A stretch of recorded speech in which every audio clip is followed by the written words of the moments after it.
నమస్తే అండి. ఇది చాలా ఆసక్తికరమైన వీడియో. మీరు పూర్తిగా ఈ వీడియో చూస్తే చాలా విషయాలు మీకు తెలుస్తాయి. అలాగే టీమిక్స్చర్ ఛానల్ నచ్చితే సబ్స్క్రైబ్ అవ్వండి, వీడియో నచ్చితే లైక్ కొట్టండి. ఆర్మీ యూనిఫామ్ ఎప్పుడైనా సరే మనం చూసామంటే ఆ యూనిఫామ్ మీద మనకు చాలా బ్యాడ్జెస్ కనిపిస్తూ ఉంటాయి, రంగురంగుల రిబ్బన్స్ కనిపిస్తూ ఉంటాయి, మెడల్స్ కనిపిస్తూ ఉంటాయి. అలాగే వాళ్ళ భుజాలకు కూడా ర్యాంకులను సూచించే ఆ సింబల్స్ మనకు కనిపిస్తూ ఉంటాయి. ఏంటివన్నీ అని చెప్పి సామాన్యులు అనుకుంటూ ఉంటారు. అయితే జస్ట్ బ్యాడ్జెస్ గురించి మాట్లాడాలంటేనే 172 రకాల బ్యాడ్జెస్ ఉన్నాయి, రకరకాల రిబ్బన్స్ ఉన్నాయి, అబ్బో చాలా ఉంటుంది.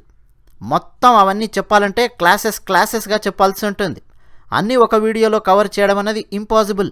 ఒక సంవత్సరం పాటు మాట్లాడితే తప్ప ఆ సమాచారం అయిపోదు, అంత సమాచారం ఉంటుంది.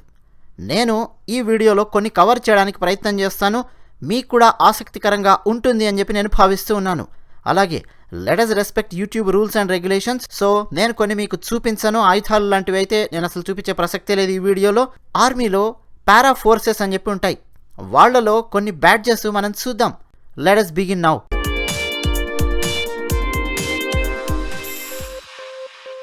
నా వేలు చూడండి ఈ వీడియోలో, ఇక్కడ చూడండి ఈ ఫోటోలో కూడా ఏం చూపించాను, 2 పిక్చర్స్లో భుజాన్ని నేను చూపించాను. భుజం పైన ఉండే ఈ బ్యాడ్జ్ను గమనించండి. క్లియర్గా చూపించడం కోసం ఈ పిక్చర్ని let us zoom it. Right side చూపిస్తున్నాను చూడండి, 3 సింహాలు ఉండే గుర్తు.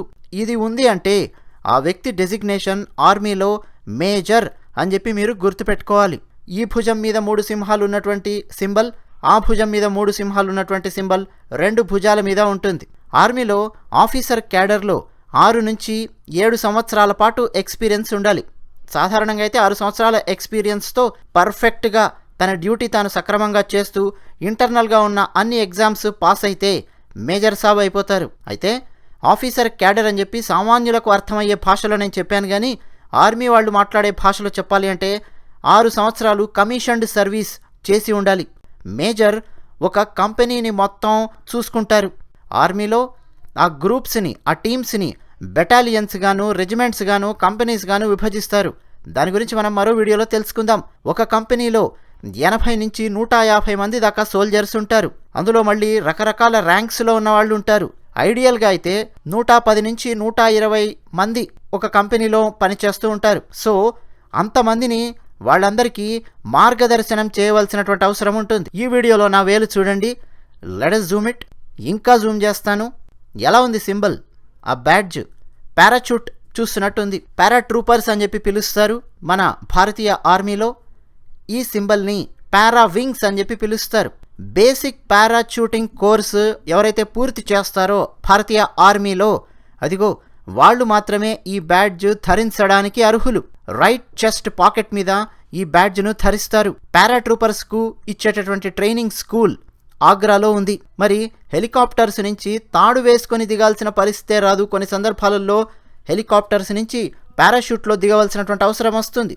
మరి అలాంటప్పుడు ఒక పారాచూట్ అసలు అది ఏమిటి, అది ఎలా పనిచేస్తుంది, అందులో ఏమేం భాగాలు ఉంటాయి, అసలు దాన్ని ఎలా రిపేర్ చేయాలి, దాన్ని ఎలా ఆపరేట్ చేయాలి, దాంతో ఎలా దిగాలి, నీళ్ల మీద ఎలా దిగాలి, ఎడారిలో ఎలా దిగాలి, మంచు పర్వతాల్లో ఎలా దిగాలి, సాధారణమైన భూమి మీద ఎలా దిగాలి, అరణ్యంలో ఉన్నప్పుడు ఎలా దిగాలి, పారాచూట్ ఫెయిల్ అయిందంటే రెండో పారాచూట్ని దాన్ని ఎలా ఆన్ చేయాలి, దాన్ని ఎలా ఉపయోగించాలి, 2 ఫెయిల్ అయినటువంటి పరిస్థితి వచ్చినప్పుడు ఏమాత్రం జంకకుండా ఏం చేయాలి, మధ్యలోనే పారాచూట్ను రిపేర్ చేయవలసినటువంటి పరిస్థితి వస్తే క్షణాల మీద ఎలా గుర్తించాలి, ఏం చేయాలి, ఇవన్నీ కూడా ఆ ట్రైనింగ్లో ఆగ్రాలో చెప్తారు. అదిగో దాన్ని పూర్తి చేసిన వాళ్ళు ఈ బ్యాడ్జ్ ధరించడానికి అర్హులు. ఇక ఇది చూడండి, జూమ్ చేద్దాం. స్పెషల్ గ్రూప్ బ్యాడ్జ్ అని చెప్పి పిలుస్తారు. ఇందులో గ్రూప్ అన్న పదం అత్యంత ముఖ్యం. వీళ్లను భారతీయ ఆర్మీలో అత్యంత కీలకమైన వ్యక్తులుగా పరిగణిస్తారు. వీళ్ళు భారతీయ ఆర్మీలో ఉంటూ అలాగే రాతో కూడా వీళ్ళు పనిచేస్తూ ఉంటారు. రాకి వీళ్ళు రిపోర్ట్ చేస్తూ ఉంటారు. వీళ్లకు ద మ్యావరిక్స్ అని కూడా పేరుంది. వీళ్ళు అత్యంత కఠినమైన, అత్యంత క్లిష్టమైన ప్రొబేషన్ పీరియడ్ని వీళ్ళు చూస్తారు. అత్యంత అద్భుతంగా పనిచేస్తున్నటువంటి వాళ్లను, ఎన్నో రకాలుగా తమ తెలివితేటల్ని, తమ ధైర్య సాహసాలను, తమ చాకచక్యాన్ని ప్రదర్శించినటువంటి వాళ్లను ఎన్నుకొని మరీ ఈ ట్రైనింగ్ ఇస్తారు మన భారతీయ ఆర్మీలో. ఈ ట్రైనింగ్ పూర్తి చేసిన వాళ్ళు మాత్రమే ఈ స్పెషల్ గ్రూప్ బ్యాడ్జ్ ధరించడానికి అర్హులు. అయితే వీళ్ళు రహస్యమైన ఆపరేషన్స్లో ఆరితేరి ఉంటారు. విదేశాలలోకి కూడా వెళ్ళి ఆపరేషన్స్ చేసి విజయవంతంగా వీళ్ళు తిరిగొస్తూ ఉంటారు. అన్ని రకాల ట్రైనింగ్ వీళ్ళకు ఉంటుంది. అయితే వీళ్లలో ఎవరు ఏ ఆపరేషన్స్లో పాల్గొన్నారు అన్నది ఎక్కడా బయటికి వెల్లడించరు. అంత కీలకమైన గ్రూప్ ఇది. వీళ్లకు ఇచ్చే ట్రైనింగ్ ఎక్కడెక్కడ ఎలా ఇస్తారో ఆర్మీలో ఉన్న ఇతర విభాగాలకు కూడా తెలీదు. అక్కడ ఇస్తారట ఇక్కడ ఇస్తారట అని చెప్పి అనుకోవడమే తప్ప అసలు ఎక్కడిస్తారు, ఎలా ఇస్తారు, ఏంటన్నది ఎవరికి తెలీదు. కేవలం ప్రధానమంత్రి, అలాగే ఆర్మీలో ఎవరైతే వీళ్ళు రిపోర్ట్ చేస్తూ ఉన్నారో వాళ్లకు మాత్రమే దానికి సంబంధించినటువంటి అత్యంత రహస్యమైన సమాచారం తెలిసి ఉంటుంది. అంటే అతి కీలకమైన విభాగాలకు మాత్రమే తెలుసు. పాకిస్తాన్లో జరిగినటువంటి ఊరి ఆ ఆపరేషన్లోనూ, మయన్మార్లో జరిగినటువంటి ఆపరేషన్లోనూ, శ్రీలంకలో జరిగినటువంటి వివిధ ఆపరేషన్స్లోనూ, ఇంకా చాలా చాలా చోట్ల వీళ్ళ సేవలను అందించినట్లుగా చెబుతుంటారు. కొందరిని ఇజ్రాయెల్కి పంపించి అక్కడ శిక్షణ ఇప్పించినట్టు రకరకాల వార్తల్లో రావడమే తప్ప మనలాంటి సామాన్యులకు వీళ్ళ ట్రైనింగ్ గురించి పూర్తిగా తెలిసే అవకాశమూ లేదు. ప్లస్ తెలుసుకోవాలన్న ఆసక్తి కూడా నాకు లేదు. అలాంటి మెరికల్ లాంటి వాళ్ళనే ఎన్నో పరీక్షలకు గురిచేసి అప్పుడు వీళ్ళని తీసుకెళ్లి ట్రైనింగ్ ఇచ్చి అది పూర్తయిన తర్వాత ఈ బ్యాడ్జ్ వాళ్ళకి ఇస్తారు.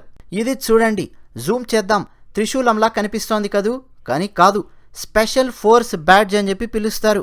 ఇంతకుముందు మనం చూసింది స్పెషల్ గ్రూప్ బ్యాడ్జ్, ఇది స్పెషల్ ఫోర్స్ బ్యాడ్జ్. దీన్ని బలిదాన్ బ్యాడ్జ్ అని కూడా అంటారు. వీళ్లను సోల్జర్ అని చెప్పి పిలవచ్చు.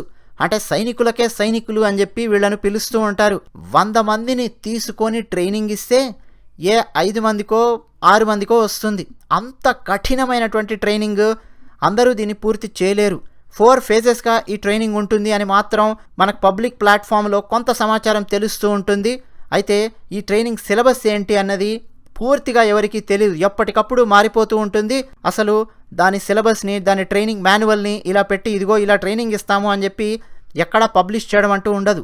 దీని ట్రైనింగ్ 28 రోజుల పాటు ఉండేది. కార్గిల్ యుద్ధం తర్వాత వాజ్పేయి గారు ఉన్నప్పుడు ఎక్కువ డబ్బుల్ని దీనికి కేటాయించి 28 రోజుల నుంచి 45 రోజులకు ఈ ట్రైనింగ్ను పెంచారు. నరేంద్ర మోడీ గారు వచ్చిన తర్వాత ఆ 45 రోజులను కాస్త 90 రోజులకు పెంచారు. అంటే 90 రోజుల ప్రొబేషన్ పీరియడ్లో అత్యంత కఠినమైనటువంటి ట్రైనింగ్ ఉంటుంది. చాలామంది ఇది పూర్తి చేయలేరు, అంత కష్టమైన ట్రైనింగ్ ఇది. అది పూర్తి చేస్తేనే ఈ బ్యాడ్జ్ వస్తుంది. ఉదాహరణకు వీళ్ళు మొత్తం ట్రైనింగ్ లోపల ఎప్పుడు ఆ 90 రోజుల పాటు 10 కిలోల ఇసుక సంచి వేసుకొని మోసుకొని తిరుగుతూ ఉంటారు ఎక్కడికి వెళ్ళినా కానీ. ఇక వీళ్లకు 10 కిలోమీటర్లు పరిగెత్తించడం, 20 కిలోమీటర్లు, 30 కిలోమీటర్లు, 40 కిలోమీటర్లు విపరీతంగా పరిగెత్తించడం, ఇవన్నీ చాలా బేసిక్ ట్రైనింగ్స్. అక్కడి నుంచి మొదలెట్టి విపరీతమైన లోడ్ వీళ్ళు మోసుకొని వెళ్లేలాగా ట్రైనింగ్ ఇవ్వడం, నిద్రపోకుండా వారం రోజుల పాటు 10 రోజుల పాటు వీళ్ళు అలాగే మేల్కొని ఉండడం, రోజుల తరబడి తిండి లేకుండా ఉండడం, అత్యంత స్ట్రెస్కు వీళ్లను గురిచేసి అప్పుడు వీళ్లను తీసుకెళ్లి అత్యంత కీలకమైన, అత్యంత కఠినమైన, అత్యంత క్లిష్టమైన ప్రాంతాలలో వదిలేసి ఇక అక్కడ వీళ్లకు వివిధ పరీక్షలు పెట్టడం, ఇలాంటి ఎన్నెన్నో కఠినమైన ట్రైనింగ్స్ ఉంటాయి. దాంతోపాటు 23 రకాల తుపాకులను వీళ్ళు ప్రయోగించగలరు. చిన్న చిన్న తుపాకుల దగ్గర నుంచి మొదలెడితే పెద్ద పెద్ద తుపాకుల వరకు మొత్తం వాటిని ప్రయోగించడం, వాటిని రిపేర్ చేయడం, ఖోల్నా జోడ్నాతో సహా మొత్తం వీళ్లకు తెలిసింటుంది. అంత కఠినమైన ట్రైనింగ్ అది. ఇక ఈ badge combat free fall jump అని చెప్పి పిలుస్తారు. 30,000 అడుగుల ఎత్తుకు వీళ్లను తీసుకెళతారు. అక్కడి నుంచి వీళ్ళు పారాషూట్తోనే కిందికి దూకాల్సి ఉంటుంది. అయితే చాలా టెక్నికల్గా దూకాలి, సాంకేతిక పరంగా ఎలా దూకాలని చెప్తారో అలాగే వీళ్ళు దూకాల్సి ఉంటుంది. 50 సార్లు మినిమం వీళ్ళు దూకితే అప్పుడు వీళ్లకు కాంబాట్ ఫ్రీ ఫాల్ జంప్ ఈ బ్యాడ్జ్ను వాళ్లకు అందివ్వడం జరుగుతుంది. అన్నట్టు 30,000 అడుగులకు పైగా ఎత్తు నుంచి, అంటే ఎవరెస్ట్ శిఖరం ఎత్తే 29,000 అడుగులు అలా ఉంటుంది. అంతకు మించినటువంటి ఎత్తుకు వీళ్ళని తీసుకెళ్ళి అక్కడి నుంచి వీళ్లను పదే కిందికి దూకేలా చేసి 50 సార్లు దూకిన తర్వాత అప్పుడు వీళ్లకు ఈ బ్యాడ్జ్ ఇవ్వడం జరుగుతుంది. అయితే ఆ దూకేటప్పుడు కూడా ప్రైమరీ పారాచూట్ ఒకటి, సెకండరీ పారాచూట్ 20 కిలోలు ఉంటుంది, అంటే 40 కిలోలు. దాంతోపాటు మళ్ళీ వీళ్ళు కేవలం పారాచూట్లు తీసుకొని వెళ్తే ఎలా? మరి వీళ్ళు ఎక్కడైనా సరే ఆపరేషన్స్ నిర్వహించాలంటే దానికి సంబంధించిన ఆయుధాలు, మందుగుండు సామాగ్రి, వీళ్ళ బుల్లెట్ ప్రూఫ్ జాకెట్స్ ఏమేమి ఉంటాయో మొత్తం ఆ లోడ్ మొత్తం తీసుకొని వెళ్ళాలి. అందులో హాలో జంప్స్ అని చెప్పి ఉంటాయి. High altitude high opening, high altitude లో ఓపెనింగ్ అని చెప్పి జంప్స్ ఉంటాయి. అవన్నీ కూడా వీళ్ళు చేయాల్సి ఉంటుంది. మన భారతదేశంలోనే కాకుండా రష్యా పారాచూటిస్ట్ వాళ్ళతోనూ అలాగే యునైటెడ్ స్టేట్స్ వాళ్ళతో కలిసి కూడా మన వాళ్ళు దీన్ని నిర్వహించినటువంటి సందర్భాలు ఉన్నాయి. దీన్ని కాంబాట్ ఫ్రీ డైవర్ అని చెప్పి పిలుస్తారు. అంటే నీళ్లలోకి వెళ్ళి డైవ్ చేయడం, నీళ్లలో ఆపరేషన్స్ నిర్వహించడం, దానికి సంబంధించిన పూర్తి ట్రైనింగ్ని వీళ్ళు పూర్తి చేయాల్సి ఉంటుంది. నీళ్ల అడుగులోకి వెళ్ళేటప్పుడు మళ్ళీ పూర్తి ఆయుధాలతోనూ విపరీతమైన లోడు వేసుకొని వీళ్ళు నీటి అడుగు భాగానికి వెళ్లాల్సి ఉంటుంది. అందులో వీళ్లకు రకరకాల ట్రైనింగ్స్ ఇస్తారు. ముఖ్యంగా అండర్ వాటర్ కాంబాట్ మోడ్స్ ఉంటాయి. శాబోటేజ్ అంటారు, యాంఫిబియస్ ఆపరేషన్స్ అంటారు, ఇన్ఫిల్ట్రేషన్ అంటారు. అలాగే కాంబాట్ డైవర్ అండర్ వాటర్లోకి అత్యంత బరువును తీసుకొని వెళ్ళి కూడా అక్కడ ఏదైనా సరే సమస్యలు వచ్చినా సరే ఎదుర్కొని పోరాడి సక్సెస్ఫుల్గా వెనక్కి తిరిగి రాగల సత్తా వాళ్లకు ఉండాలి. ఈ డైవింగ్ స్కూల్ కొచ్చిలో ఉంది, అక్కడ నిర్వహిస్తూ ఉన్నారు. దాన్ని సక్సెస్ఫుల్గా ఎవరైతే పూర్తి చేస్తారో వాళ్లకు కాంబాట్ డైవర్ బ్యాడ్జ్ ఇస్తారు. దీన్ని కూడా మీరు చూడొచ్చు. చూడ్డానికి మీకు అది పారాషూట్లా కనిపిస్తుంది, దాని కింద స్టార్స్ కనిపిస్తూ ఉంటాయి. ఒకవేళ ఒక స్టార్ కనిపించింది అంటే 25 జంప్స్ చేశారు వీళ్ళు అని చెప్పి అర్థం. అదే 2 స్టార్స్ కనిపిస్తే 50 జంప్స్ చేశారు అని చెప్పి అర్థం. 3 స్టార్స్ కనిపిస్తే 100 జంప్స్ వీళ్ళు సక్సెస్ఫుల్గా పూర్తి చేశారు అని చెప్పి అర్థం. సో ఆ బ్యాడ్జ్ వీళ్ళకి ఇస్తారు.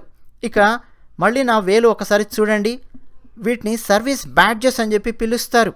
ఈ బ్యాడ్జెస్ని మనం అర్థం చేసుకోవాలంటేనే దాదాపు ఒక సెషన్ మొత్తం దీనికి కావాలి. సెషన్ అంటే నా ఒపీనియన్లో 8 గంటలు పూర్తిగా ఎక్స్ప్లెయిన్ చేస్తే ఒక 10% మాత్రమే నేను మీకు సమాచారం అందివ్వగలను.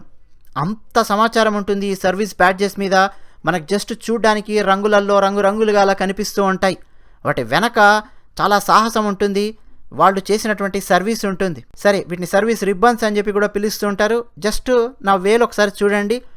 ఈ రంగులో కనిపిస్తోంది, దీన్ని హై ఆల్టిట్యూడ్ సర్వీస్ మెడల్ అని చెప్పి పిలుస్తారు. అత్యంత ఎత్తైనటువంటి ప్రాంతాలు ఉంటాయి, అక్కడ వీళ్ళు సర్వీస్ చేస్తే అప్పుడు మాత్రమే వాళ్లకు ఈ రిబ్బన్ పెట్టుకోవడానికి అవకాశం ఉంటుంది. అందరికీ ఆ ఛాన్స్ రాదు. అలాగే ఫారిన్ సర్వీస్ మెడల్ అని చెప్పి పిలుస్తారు. ఆ రంగులో కనిపిస్తోంది దాన్ని. ఈ గ్రీన్ కలర్లో కనిపిస్తోంది 9 years లాంగ్ సర్వీస్ మెడల్ అని చెప్పి పిలుస్తారు. ఈ మెడల్స్ లోపల పై భాగంలో చూడండి ఎల్లో కలర్లో కనిపిస్తోంది, మధ్యలో రెడ్ స్ట్రైప్స్ కనిపిస్తున్నాయి రిబ్బన్ మీద. దాన్ని యుద్ధ సేవా మెడల్ అని చెప్పి పిలుస్తారు. ఇక్కడ చిట్ట చివరగా చూడండి సైన్య సేవా మెడల్ అని చెప్పి పిలుస్తారు. ఇలా ఈ రిబ్బన్స్కి ఒక్కొక్క దానికి ఒక్కొక్క ప్రాముఖ్యత ఉంది. అలాగే ఐక్యరాజ్య సమితికి సంబంధించిన ఆపరేషన్స్ చేసినప్పుడు శాంతికి కృషి చేస్తూ ఐక్యరాజ్య సమితి చెప్పినటువంటి ప్రాంతాలకు వెళ్ళి అక్కడ గనక వీళ్ళు పనిచేస్తే వాళ్లకు దానికి సంబంధించిన ఒక బ్యాడ్జ్ ఇస్తారు. అలాగే యుద్ధాలలో పాల్గొంటే వివిధ బ్యాడ్జెస్ వస్తాయి. అలాగే రకరకాల ప్రాంతాలలో అత్యంత కఠినమైనటువంటి పరిస్థితుల్లో వాళ్ళు డ్యూటీ చేసి ఉంటే కొన్ని రకాల సర్వీస్ రిబ్బన్స్ చెస్ట్ మీదకి చేరతాయి. అన్నట్టు చిట్ట చివరగా ఒక్కటి చెప్పి ముగిస్తాను. ఇది చూడండి, ఇదేమిటో తెలుసు కదా, పరమవీర చక్ర. పరమవీర చక్ర ఇలా ఊదా రంగులో ఉంటుంది. ఎవరి చెస్ట్ మీదైతే ఊదా రంగులో ఉన్నటువంటి ఈ సర్వీస్ రిబ్బన్ కనిపించిందంటే వాళ్ళు పరమవీర చక్ర అవార్డు గ్రహీత అని చెప్పి మీరు గుర్తుపెట్టుకోవాలి.